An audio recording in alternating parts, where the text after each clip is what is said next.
Салам достор. Мен Акматова Зарита, KG Москва каналы тарабынан даярдалган Квартира.ру долбоорунда көрүшүп жатабыз. Бүгүнкү темабыз риэлтор деген ким? Жана Россияда ал эмне үчүн керек? Кыргызстанда риэлтор кесиби адиси жок эсе, а Россияда жана башка чет мамлекеттерде риэлтор бул уважаемая должность, уважаемая профессия болуп эсептелинет да. А именно биз конкретно Москва, Московская область жана Россиядагы риэлторлор жөнүндө жана алардын кызматы кандай обязанностьтары бар ошолор жөнүндө кеп кылабыз. Риэлтор десе көпчүлүгү буну ортомчу катары кабыл алышат.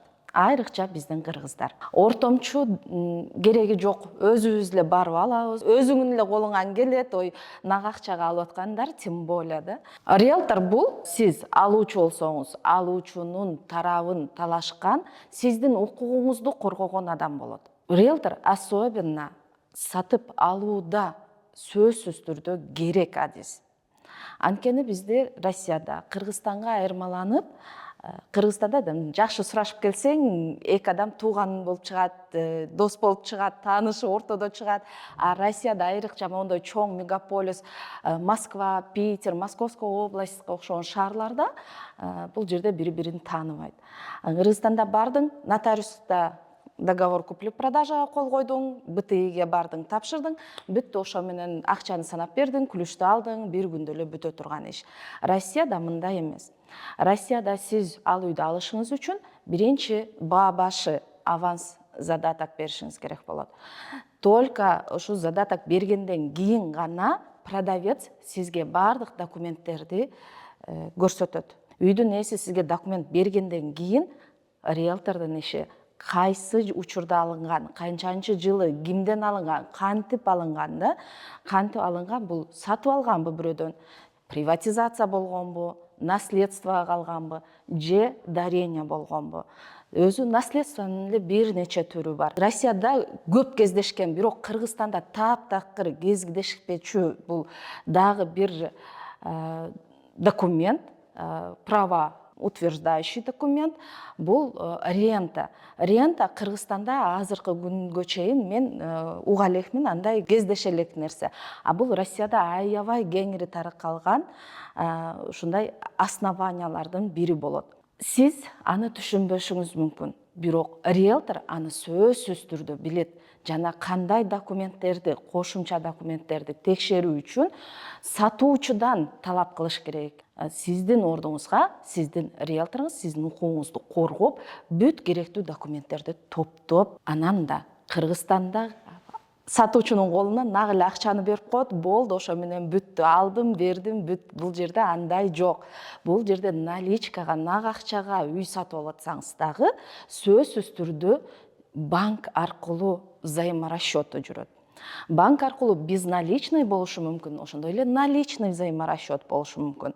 Аны кандай кылып туура сиз үчүн, сиздин укугуңузду, сиздин кызыкчылыгыңызды коргош үчүн кайсы түрүн тандашты дагы риэлтор туура билет. Бул өтө маанилүү нерсе. Именно взаиморасчёт. Взаиморасчёты деген бул акчаны кантип бердиңер продавецке жана кандай документ менен сиз аны тастыктадыңыз.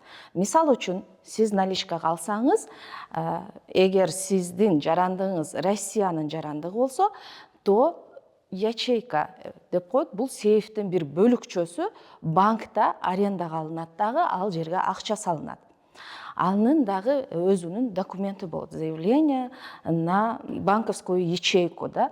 Ал жерде кайсы учурда сатуучу ал акчаны ала алат, кайсы учурда ала албайт, анын бардыгында туура жазып, туура толтуруш керек болот. Анан эң негизги маселелердин бири бул, эгер сиздин жарандыгыңыз Кыргызстан болсо, же Өзбекстандын жарандыгы болсо, же башка чет өлкөнүн жараны болсоңуз. Россияда закон бар, чет өлкөнүн жараны безналичный расчёт менен гана үй алууга укугу бар деген. Аны дагы туура өткөрүш керек. Кандай? Безналичный расчёттордун дагы бир нече түрү болот. именно сиздин учуруңузда кайсы расчет туурат жана кантип аны өткөрүш керек жана кандай документ менен акырында тастыкташ керек, аны дагы риэлторуңуз эң жакшы билет. Ошол үчүн Россияда жакшы пословица бар: лучше в начале с риэлтором, чем в конце с адвокатом. А эгер сиз нак акча эмес, банктан ипотека жолу менен үй алып аткан болсоңуз, анда сиздин риэлторуңуз, бир гана сиздин риэлторуңуз жакшы билет, кайсы банк сизге эң сиз үчүн выгодный жолдору бар, и кайсы банк сизге эң выгодный процентная ставка менен берет, кандай шарттары менен берет.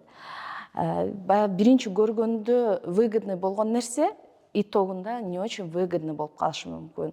Мисалы үчүн, процентная ставка банка, банктардын атын атабай эле коеюн. Мисалы үчүн, банк А процентная ставкасы 10%, бирок талаптары аябай жакшы. Частично досрочно, без проблем, на уменьшение срока, жылын кыскартыш үчүн или төлөмүн кыскартыш үчүн комиссионный эч кандай албайт.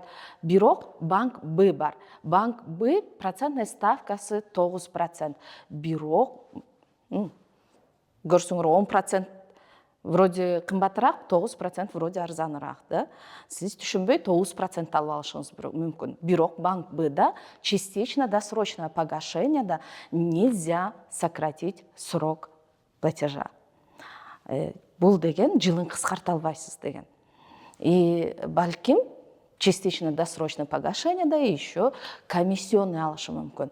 Жалпысын эсептеп келгенде сизге 10% менен алган выгодный болуп калат, потому что частично досрочное погашение бул эң ключевой нерсе. Ошол нерседен сиздин переплатаңыз зависит этет.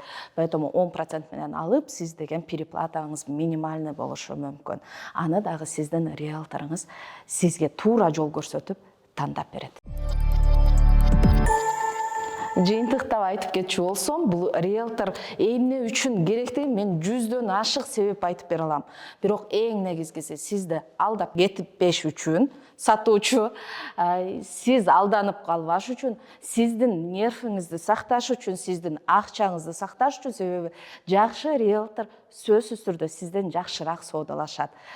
Жана сиз ликвидный үй алышыңыз үчүн көптөгөн сизге пайда алып келет. Потому риэлтор Россияда сөзсүз түрдө керек. Бүгүнкү темабыз сиздер үчүн кызыктуу болду деп ойлоймун. Ар дайымдагыдай эле сөзсүз түрдө комментарийлерди жазып, лайктарды басып, тааныштар менен бөлүшүп, кийинки эфирде сиздерден ушу комментарийлер көбүрөөк жазылган, көбүрөөк берилген суроолорго жооп беребиз. Кийинки эфирде көрүшкөнгө чейин сак саламатта тургула.